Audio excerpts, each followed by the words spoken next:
दोस्तों, कैसे हैं आप? आई होप आप बहुत अच्छे होंगे। दोस्तों, स्वागत है आपका मेरे इस चैनल फिर से। दोस्तों, मैं आज आपके सामने एक नई कहानी लेके फिर से उपस्थित हूँ। कहानी बिल्कुल सत्य है।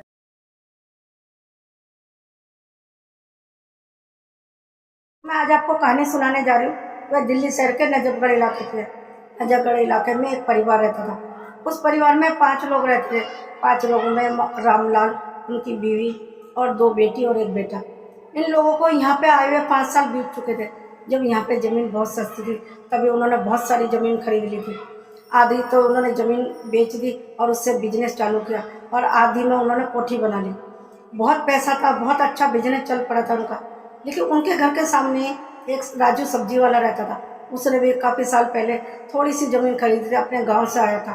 क्योंकि उसके पास इतना पैसा नहीं था, वह थोड़ा सा पैसा लेके गांव से आया था और थोड़ी सी ज़मीन ली और उसी में अपना छोटा सा मकान बना के रह रहा था और सब्जी का काम करता था। सुबह निकल जाता और रात को आता, ऐसे करके वह अपने परिवार चला रहा था।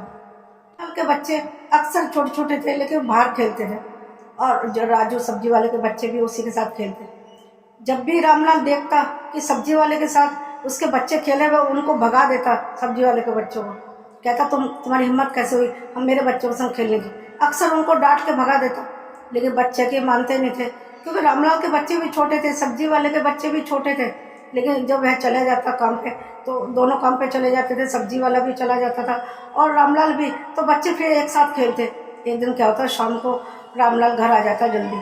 जब देखता है कि सब्जी वाले बच्चे मेरे बच्चों के साथ खेल रहे हैं, उन्होंने राजू को तुरंत बुलाया और बोला, तू बाहर आ, तेरी हिम्मत कैसे हुई, तेरे बच्चे मेरे बच्चों के साथ कैसे खेलते हैं, तूने अपनी औकात देखी है। ऐसे करके उसको बेइज्जत करते हैं। पूरा मोहल्ला ये सब बातें देख रहा था।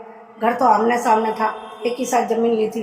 फिर वो उसको इतना घमंड था, क्योंकि वह जानता था कि मेरे पास बहुत पैसा है और वह सिर्फ सब्जी बेचता है। ऐसे करके उसको बहुत अपमानित किया।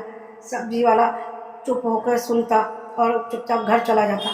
फिर अपने बच्चों को बहुत डांटता, आगे से मत खेलना इनके साथ, इनको बहुत घमंड है अपने पैसों पे, इसलिए तुम्हें मना करते हैं। यदि तुम्हें खेलना तो अकेले खेलो, लेकिन उनके बच्चों के संग आज के बाद नहीं खेलना।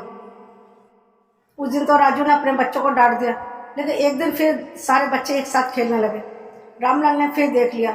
उस दिन तो उसने राजू के बच्चों को बहुत जोर से थप्पड़ मारा और राजू के बच्चे रोते रोते घर चले गए। राजू के पापा ने पूछा, क्या हुआ? कहते, उन्होंने अंकल ने मारा मुझे, क्योंकि मैं उनके बच्चों के संग खेल रहा था। राजू को बहुत दुख हुआ कि मेरी औकात नहीं है कि मैं उससे कुछ बोलूं, क्योंकि मैं जो गरीब जो हूँ। और सारे लोग भी उसी की तरफ हो जाते, गरीब की तरफ कोई नहीं बोलता, इसलिए वह राजू भी चुप हो जाता। अपने बच्चों को मार खाते हुए देख कर भी चुप बैठा रहा, उसने कुछ नहीं कहा। इतना घमंड था रामलाल को अपने पैसों पे। सिर्फ बच्चे, गरीबी तो थे, बच्चे तो बच्चे होते हैं, फिर किस बात का घमंड था। रामलाल को शेयर बाजार में पैसा लगाने की बहुत बुरी लगती।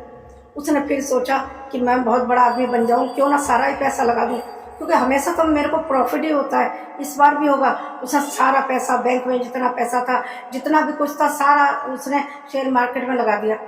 और लगाने के बाद इंतजार करने लगा कि और बड़ा कैसे आदमी बनूंगा। उधर सब्जी वाला सब्जी बेचता, राजू जो उनके घर के सामने रहता रहा, और उसके एक दिन वह सब्जी बेच रहा था। सब्जी बेचते बेचते एक आदमी उसके पास आके रुकता है और वह उससे सब्जी लेने लगता है। बहुत सारी सब्जी ली थी उसने, और जब वह पैसे देने लगता है, उसे पता चलता कि मेरे पैसे तो घर में ही रह गए। उसने सोचा, अब क्या करूँ, अब तो रात हो गई है, दोबारा आ भी नहीं सकता, और मुझे सब्जी की बहुत ज़रूरत है, घर में सब्जी ले जाऊँगा तभी बनेगी। तो वह राजू से कहता है कि मेरे पास तो पैसे नहीं है। तो वह कहता है, बाबूजी मैं गरीब आदमी हूँ, मैं बिना पैसे के कैसे दूंगा, कल मैं तुम्हें पहचानता नहीं, तुम कल आओगे भी या नहीं। तो वह आदमी बोलता है, मेरे पास एक लॉटरी का टिकट है, यदि तुम चाहो तो मैं तुम्हें दे सकता हूँ। राजू कहता है, मुझे टिकट विकट का क्या पता। वह कहता, तुम रख लो, क्या पता तुम्हारी किस्मत चमक जाए। तो वह राजू क्या करता है, उसकी टिकट रख लेता है। रखने के बाद घर जाता है। घर जाने के बाद वह अपनी बीवी को सारी बात बताता है। राजू राजू की बीवी कहती है, कोई बात नहीं, रख लो, क्योंकि मैं थोड़ी पढ़ी लिखी थी, क्या पता हमारे दिन बदल जाए। तो उधर जो रामलाल था, उसका सारा पैसा शेयर मार्केट में डूब गया। वह खाने के लिए वह मोहताज हो गया, मकान भी चला गया, गरीब हो गया वह। और राजू की लॉटरी लग चुकी थी। कुछ दिन बाद जब राजू ने चेक किया तो उसकी लॉटरी लग चुकी, करोड़ों की लॉटरी लगी। राजू बहुत करोड़पति बन चुका था, एक सब्जी वाला करोड़पति बन चुका था। और उधर रामलाल जो बहुत पैसे वाला था, घमंड करता था, फिर उसके बच्चों को मारता था, खेलने भी नहीं देता था उसके बच्चों के साथ, वह गरीब बन गया। देखते देखते रामलाल की सारी दुनिया उजड़ गई और एक भी पैसा नहीं रहा, बच्चों को खिलाने तक के लिए पैसा नहीं रहा। अब रामलाल दिन रात सोचता कि अब मैं यहाँ रह के क्या करूँगा। अब तो मुझे अपने परिवार को लेकर गांव लौट जाना चाहिए, क्योंकि अब तो मेरे पास कुछ भी नहीं बचा। खिलाने तक के लिए मेरे पास पैसे नहीं, बच्चों को पढ़ाऊँगा कहाँ से। तो वह अपने गांव लौट जाता है अपने परिवार के साथ। सोचता वहाँ पे खाना पीना तो मिलेगा, छत तो मिलेगी, और गाँव लौट जाता है। इधर राजू अपना मकान जो था छोटा सा, उसको बेच के वहीं पे बहुत बड़ी कोठी लेता है और वहाँ पे रहने लगता है ऐशो आराम से। देखते देखते वह करोड़पति बन चुका था। उसके बच्चे भी बहुत खुश थे, बीवी भी बहुत खुश थी।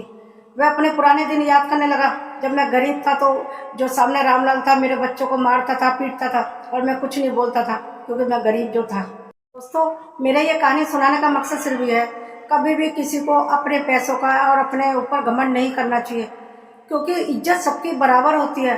रामलाल को कितना घमंड था, क्योंकि वह अमीर था इसलिए वह राजू के बच्चों की मारता था और उसकी बेइज्जती करता था, क्योंकि उसके बच्चों के संग खेलता था। क्योंकि वक्त बदलते देर नहीं लगती, जैसे राजू का वक्त बदल गया।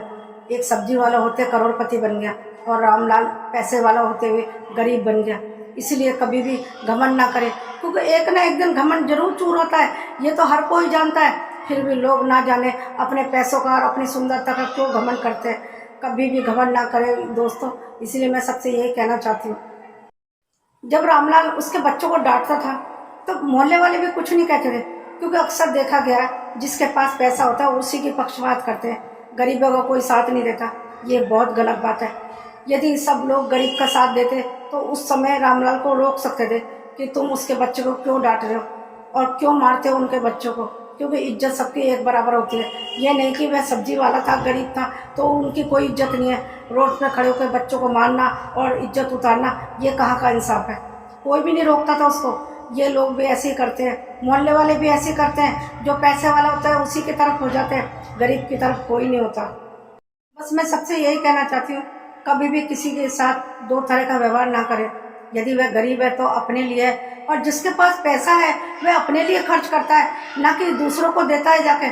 फिर उसे घमंड क्यों होता है। घमंड तो तब होना चाहिए कि वह दूसरे का घर चला रहे, जिसकी वह इज्जत उतारे। यदि राजू का घर वह चलाते तो वह उसको डांट सकते थे, लेकिन यदि वह अमीर था तो अपने लिए था, अपने बच्चों को पाल रहा था, अपने लिए खर्च करता था। राजू के लिए तो नहीं खर्च करता था जो वह घमंड करता था। इसलिए मैं सबसे यही कहना चाहती हूँ, यदि आपके पास कुछ है तो उस चीज़ का घमंड ना करें, क्योंकि वक्त किसी का भी कभी भी बदल सकता है।